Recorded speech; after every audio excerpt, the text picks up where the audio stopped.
Welcome to the Counselling Tutor Podcast, the must-listen-to podcast for students of counselling and psychotherapy. Here are your hosts, Rory Lees-Oakes and Ken Kelly. Hello and welcome to the Counselling Tutor Podcast with me, Rory Lees-Oakes. And with me, as always, my fellow traveller in the existential field of life, Mr. Ken Kelly. How's the field today, Ken? The field of life is exceptional, and I'm enjoying it. I'm loving life at the moment. I enjoy this time of year. It is mid-autumn here in the UK. The leaves have turned. The trees are looking a little barer. There's a nip in the air, and I prefer it. I really struggled midsummer when we had the heat waves. So existentially, I am in a good place. How about yourself, Rory? Oh, yes. Well, my existential self is very well, thank you. And as always, we're living in the here and now. We've got some great topics, haven't we, Ken, today? We have.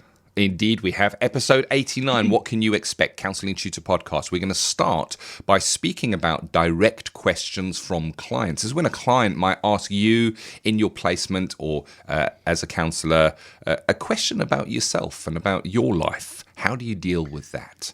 Then in Practice Matters, that's going to be a good one today. How research informs practice. I know Rory has done so much research into how research informs practice, so you can expect something good from that. Can you kind of give us a little taster, Rory? Yes, I think that it's the idea that we're all perpetual students, and in the world of counselling and psychotherapy, there's a lot of research, and that research influences how we work and how we interact with our clients. And that's why as therapists, we need to be aware of certainly milestones in research, which I'll be discussing.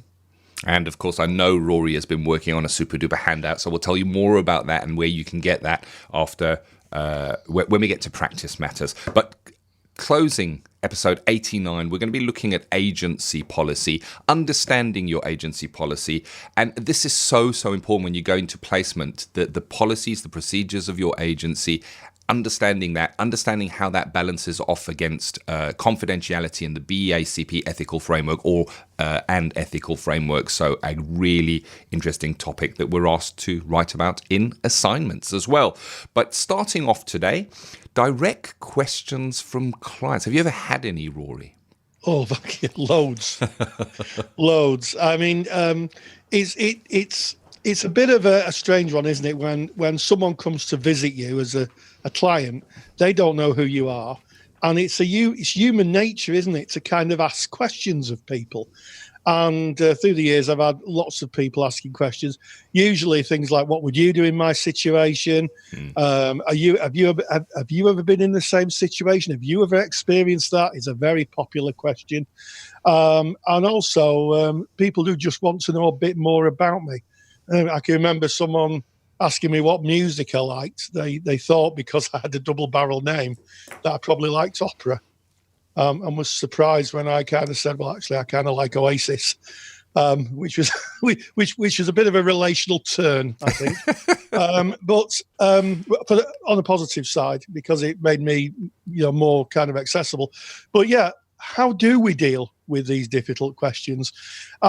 I can remember many years ago speaking with a therapist who said to students, student asks, what happens if a client says, where do you go? I'm going on holiday. And the client says, where do you go on holiday? And the therapist said, what you say to them is, you say, I wonder why you're interested in where I'm going on holiday. And I said, no, don't be saying that, because it just gives this very, very strange, almost Freudian presence about you. Just say Blackpool if you go to Blackpool or wherever you're going.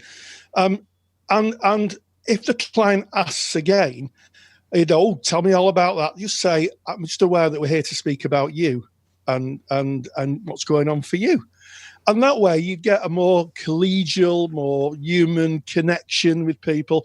I'm not a very big mystique counsellor type of person. I think showing yourself as a human within the boundaries is really useful. And I'm not the sort of therapist who kind of answers questions with questions.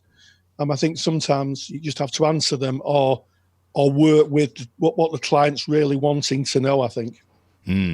Definitely. So here's the thing, you're going to come across this. If you sit with clients, they are going to ask you questions. And Rory's mentioned that there's kind of two camps on this. There are people who are in the camp of you will not give any personal information out. You hold that boundary of personal information very tightly. If somebody asks something, you'll kind of use a way of sidestepping it and kind of reflecting the subject back on them. But as Rory mentioned there, and as you said, Rory, that can leave a person feeling that you're swerving them, feeling that you're deliberately kind of dodging. And I wonder how that affects that psychological contact, that unconditional positive, the core conditions. How does it affect the core conditions if I, as the client, am expected to bring everything, yet when I ask you a simple question as a therapist, you seem to be dancing around and shining the light back on me? But I guess there is also merit from that camp in that we do need to maybe protect our own personal lives from our clients, and they're not there for us. And then the other camp is that you will share what I like to call selective transparency, that you will be transparent in certain areas if they are in the benefit of the client. And it can be argued that a question like, where are you going on holiday, is in the benefit of the client because they have a question. You obviously going away, you're not going to be there for your sessions. And at some level, maybe they have a right to know where you might be going on holiday. But there's other questions. And I think this is where we need to watch out. There's questions that can disguise themselves, which can almost be questions where the client is looking for some kind of agreement from you on where they are at. So a client may say something, the words they may use are, don't they? Aren't they? They're all like that, aren't they?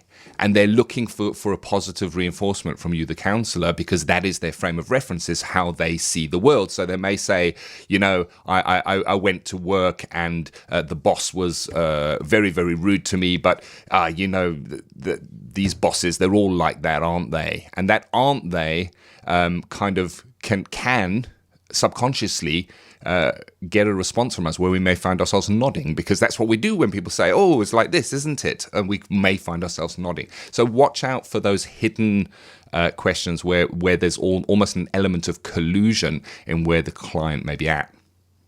Yeah, absolutely, Ken. We have to be very careful. And the other thing I'd say is that with when the client asks you a direct question, always think about, is there any transference? I've not mentioned transference for a few seconds. Not this morning, no. Not this morning, no.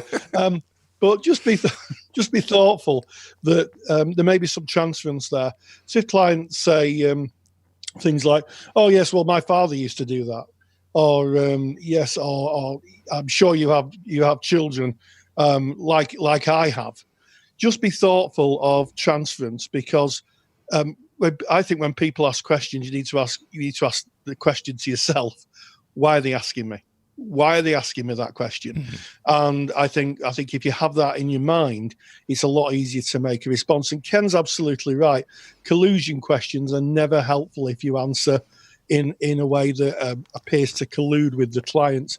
I've had experiences, shall I say, of clients who've had or people who've had very racist, homophobic views, and as part of that, they've tried to kind of bring me into that as if their normal is everybody's normal, and sometimes some questions end up with a little challenge. Certainly, if I had a client who said, all whatever group of people are, I might say, well, I hear that, but it's not something that I actually agree with.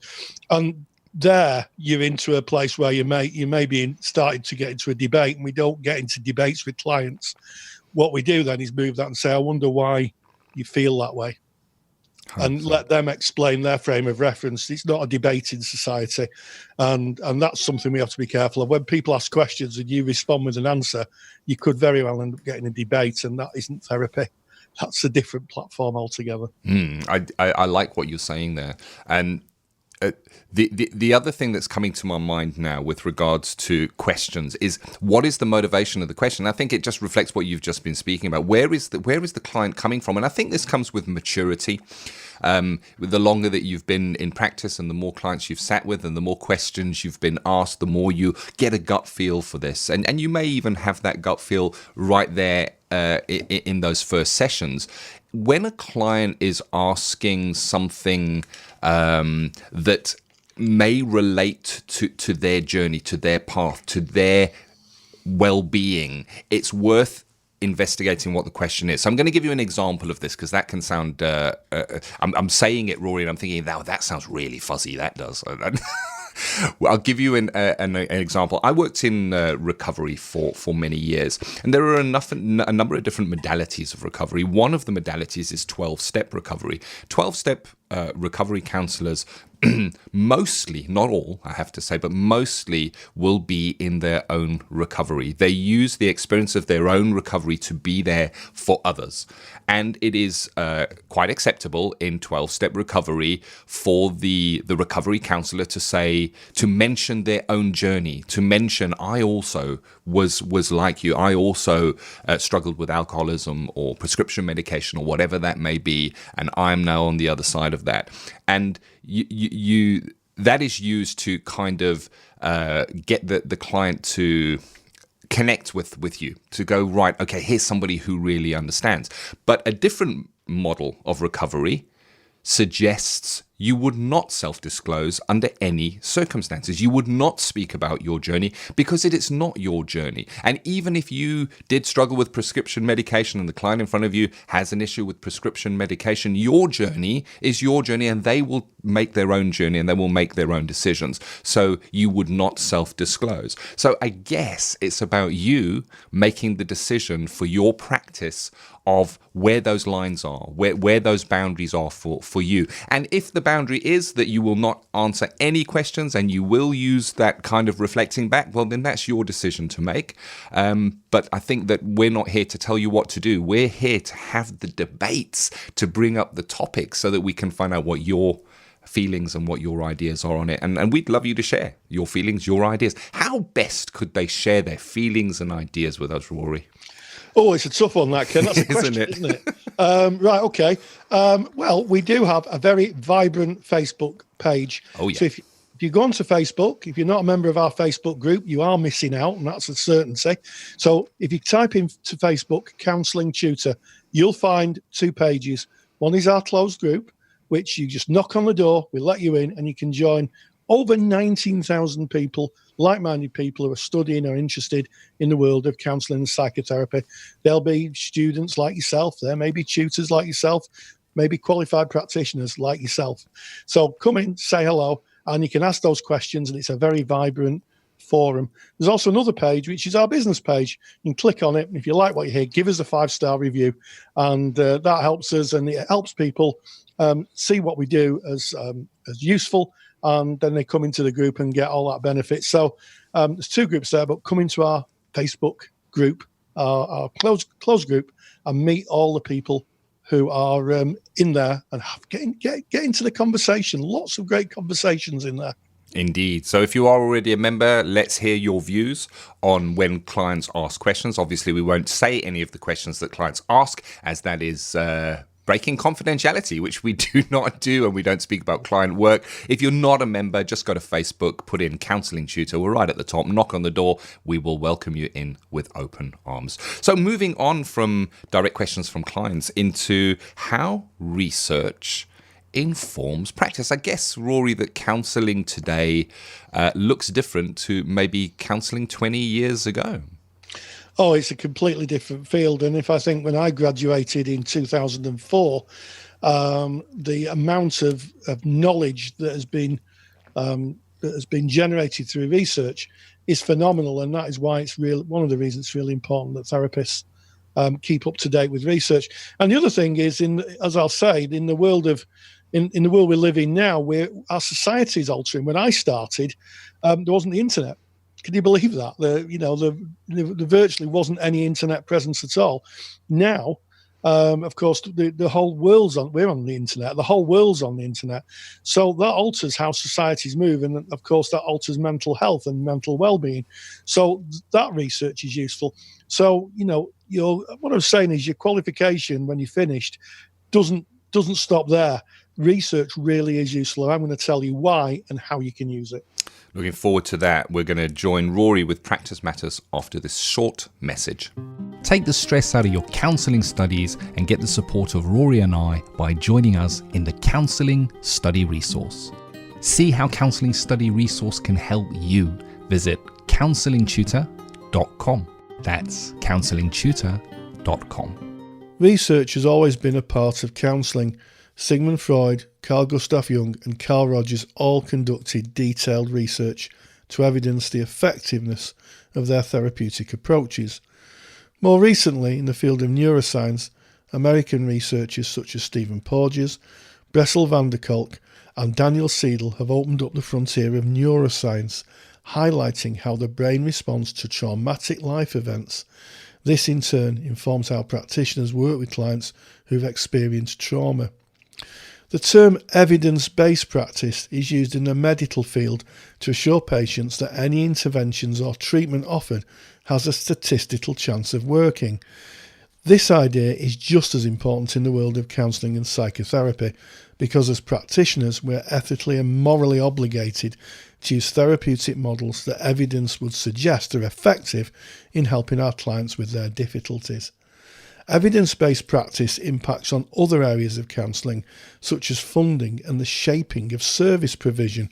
Charities who provide counselling placements to students usually draw funding from government departments such as primary care trusts or social services budgets.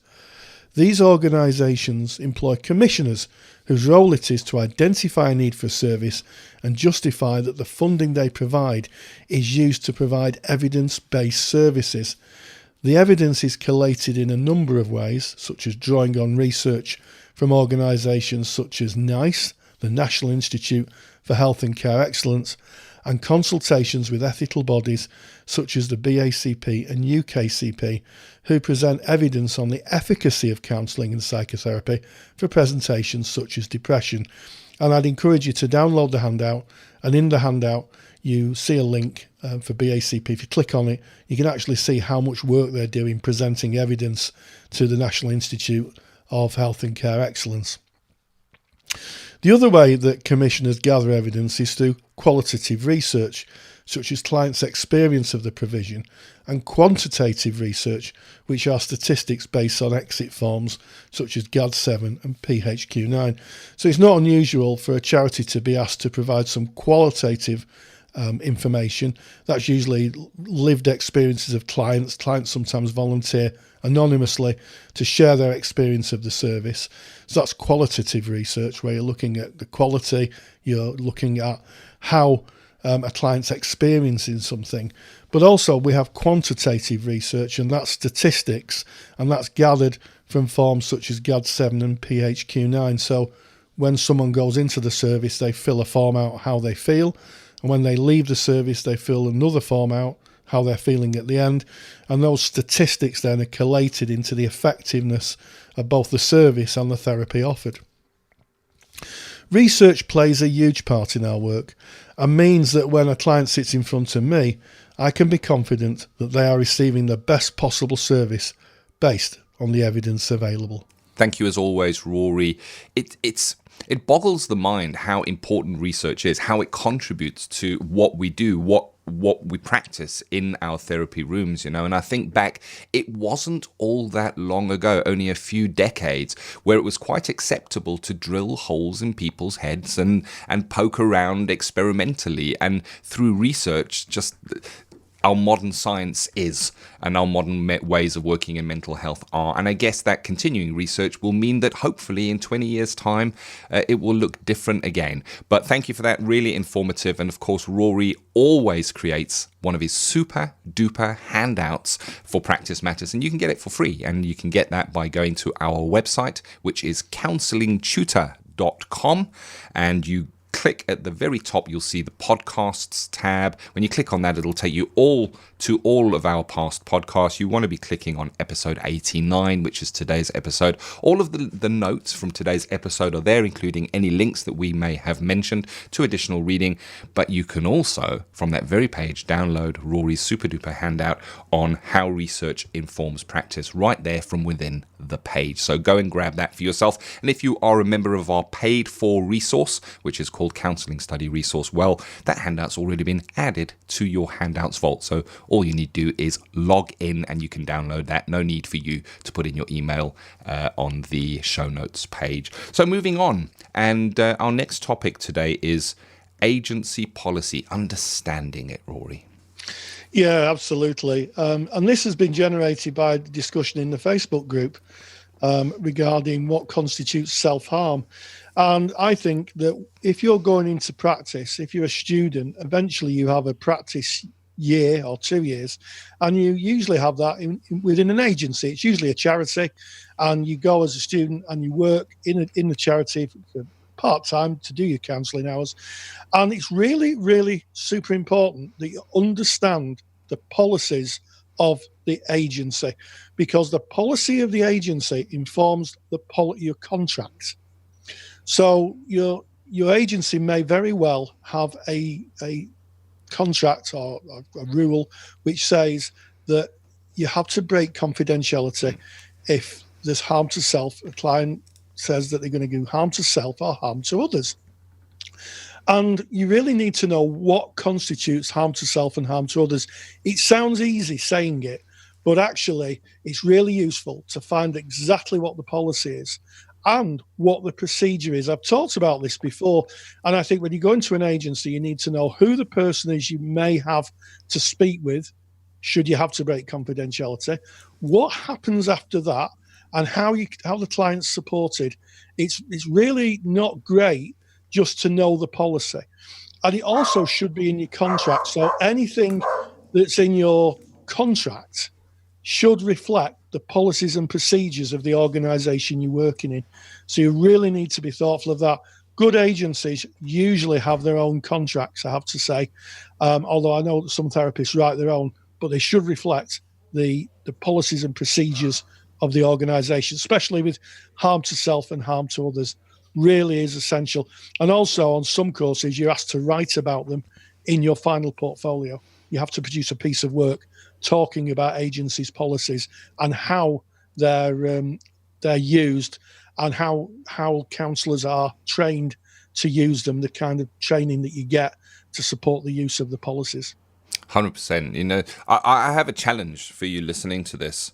And if you are in placement, or if you are a practicing therapist and you kind of use the Counselling Tutor Podcast for your continuing professional development, the question is, have you actually read the policies of your agency? Do you have a copy of them, a hard copy of them that you can go through, look at, and understand? And the reason I ask this is from doing supervision, as a supervisor, working with people in placement, people in practice, and finding that not everyone has read those policies. And it is vital. It is so, so important. You know, when you're studying, the ethical framework is brought up again and again and again, and printouts are given out and handouts of this ethical framework. Then you're asked questions about the ethical framework in assignments so that you can prove your understanding of it, because we need to work within the ethical framework parameters, within the boundaries set out by the ethical framework, for the safety of our clients and for ourselves as well. Well, the same is true of your agency's policy. They are just as important. They form part of your contract with your client. And if you have a confidentiality contracting with your client where you say, you know, I need to break confidentiality in the following cases, and you've missed something out that is on your agency policy, and you later have to break confidentiality on that clause in that policy, then you could find yourself in front of the disciplinary board of the BACP, because that is not reflective practice. Read them, know them, understand them. Yes, absolutely. And have a look, ask for them. Good agencies will give you copies of their policies and procedures. They will give you them. They should be transparent. a lot of policies and procedures are available on websites. So the general public can see exactly how the organisation's structured and what happens. But yeah, don't be afraid of just saying, what is the policy? And not only what is the policy, the words, but what actually does it mean? How is that affected? How is that put into place? What happens? What are the steps? Because then you're informed. And if you ever have to break confidentiality because of a client maybe doing serious harm to themselves or others, then you know exactly what the procedure is. You're not like a deer in the headlights, and that's so important.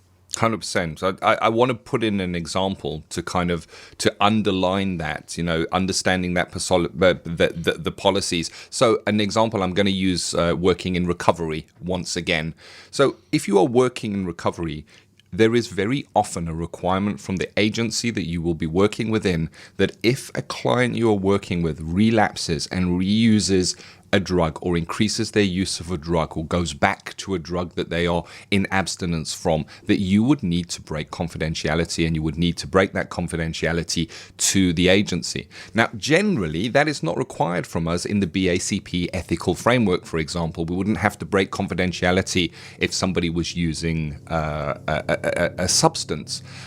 The reason that they have them in the recovery agencies is because of the medications that are prescribed, and it can lead to danger to the client at the end of the day. So they have a very good reason for that break of confidentiality. But if you haven't contracted with your client, and then you later have to go on to break confidentiality, again, that client has very good grounds for complaint. And I think, Rory, you're 100% right. Go to your agency. If they haven't given you copies of the policies, you said, Rory, a good agency will give you the copies of the policies. You're 100% right. But if they haven't given you, go and ask. Go in the next time you're in your placement or in your place of practice, go and say, could I please have a copy of all of your policies, please? And read them yourself. And what you don't understand, as you said, Rory, go to your managerial supervisor and say, can you just explain this one so that I can be 100% on top of it? Yeah, absolutely. Because even as a student, you are responsible for your own work, and being responsible for your own work means that you understand the mechanism that the work is done in, which are the policies and the procedures of your organisation. So yeah, get yourself informed. And I think a good agency would welcome an inquiring student who's really interested in how the organisation works, because that would say to me, as someone who's former chair of a mental health charity, that someone's really on the ball, and that they're really keen to understand how it all works. And that would make me, I guess, a little bit more relaxed, knowing that someone had taken that effort and that they knew exactly what to do. It's no difference, is it, to the fire procedure? Everybody should know what the fire procedure is in any place they work. The alarm bell goes off, which door you go to and where you stand. And it's no different.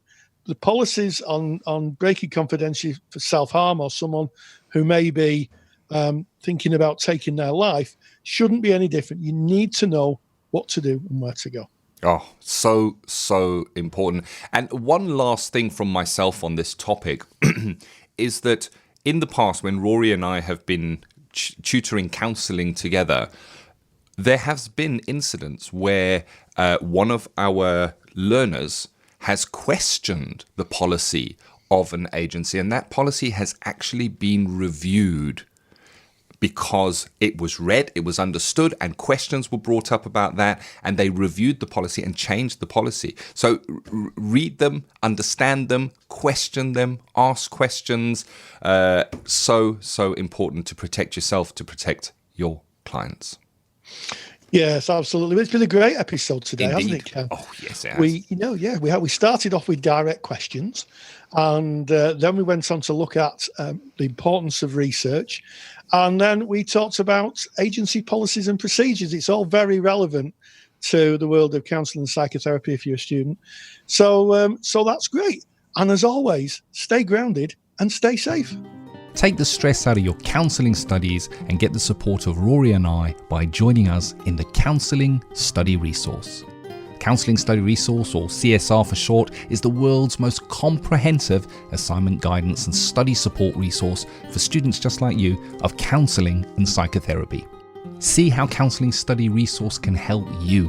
Visit counsellingtutor.com. That's counsellingtutor.com. Thank you for listening to the Counselling Tutor Podcast. Find the show notes for this episode on our website at www.counsellingtutor.com.